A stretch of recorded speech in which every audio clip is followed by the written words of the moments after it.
Kalau misalnya anak-anak 0 sampai 7 tahun atau 8 tahun itu, ayah memang harus minjamin mulutnya 70%, kupingnya 30% gitu. Karena itu otak bahasa ya, otak bahasa. Kenapa sih kita harus misalnya nyari spelman, cari apa gitu? Karena untuk kemampuan anak-anak, kecerdasan anak termasuk kecerdasan bahasa.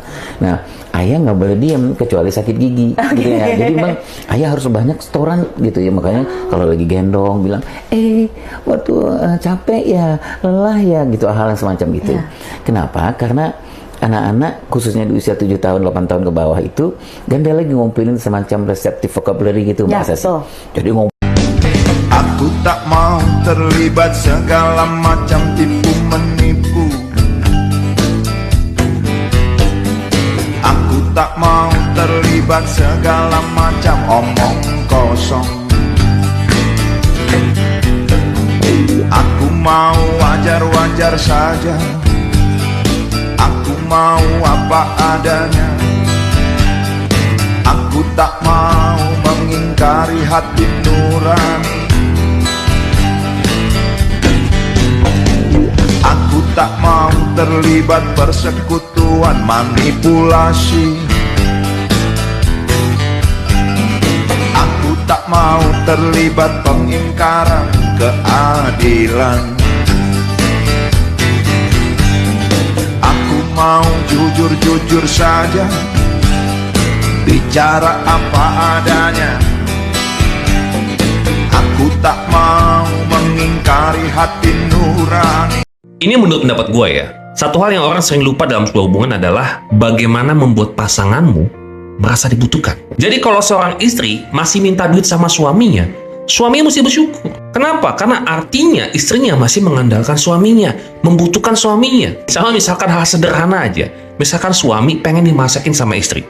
Atau pokoknya pengen disiapin makanan.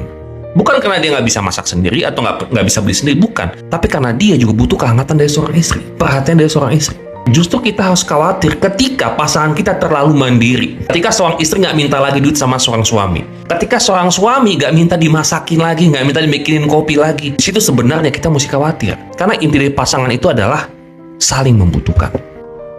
Jangan sepelekan orang, jangan remeh-temehkan orang. Ada satu perbuatan yang tidak bisa ditebus dengan infak, zakat, wakaf, dan sedekah, yaitu perbuatan zalim. Ittaquz zulma, jangan zalim. Jangan aniaya orang. Supirmu, drivermu, securitymu, babysittermu, tukang masakmu, tukang setrikamu, pembantumu, mereka akan menuntut di hadapan Allah Subhanahu wa taala. Ada orang yang sholatnya banyak, puasa sunatnya rajin, infak wakaf sedekahnya luar biasa, tapi ternyata zalim, aniaya pada orang. Semua orang yang dianiaya berbaris menuntutnya di hadapan Allah. Yang satu mengambil pahala sholatnya, yang satu mengambil pahala sedekahnya, yang satu mengambil pahala haji dan umrahnya. Habis semuanya. Sementara orang masih panjang mengantri, diambil dosa mereka, ditimpakan kepada dia, summa turiha finnar, dimasukkan dia ke dalam neraka. Inilah orang yang masuk neraka bukan karena tidak sholat, bukan karena tidak puasa, bukan karena tidak bersedekah, tapi karena zalim dan aniaya. Baka panggih jeung hiji zaman Quran kari tulisanana, dakwah kari pertengtangna, penuh ngaji kari haleuangna. Si horeng ayeuna kaalaman daja bijil di belah kaler anu panona ngan hiji. Ditungguan ti kapungkur iraha jeung iraha padaha geuning ayeuna kaalaman. Gajah teh di belah kaler bijilna panona dengan hiji, artina teh paningalina dengan ukur ditinggalikeun kana urusan dunya unggul tanpa mikiran akhirat. Ai nikmat nu sakedeung di udag-udag, ai nikmat nu bakal pilanggeungeun di luli-luli. Panon poe geus bijil ti kulon, panon poe teh pan kahirupan urang teh sararea ayeuna parantos sumender ka urang barat. Pesan-pesan untuk para pendaki yang naik gunung karena patah hati. Kalau kamu mau mendaki gunung gara-gara patah hati, coba ditengok lagi ke dirimu sendiri, kamu tuh mau lagi ngapain gitu. Karena belum tentu gitu dengan naik gunung patah hatimu sembuh gitu. Karena kesembuhan sendiri kan dari daya pikir dan batin kita untuk lebih ikhlas. Seperti itu. Naik gunung tuh hanyalah piranti, hanyalah tambahan dari kedamaian itu sendiri. Tapi pada dasarnya damai itu sendiri dari batin kita gitu. Jadi buat teman-teman yang naik gunung gara-gara patah hati, mending damai dulu sendiri aja deh. Kamu udah damai, naik gunung makin damai enak. Tapi kamu damai, naik gunung, turun, pusing lagi. Jangan. Kalau bisa diselesaikan dengan damai.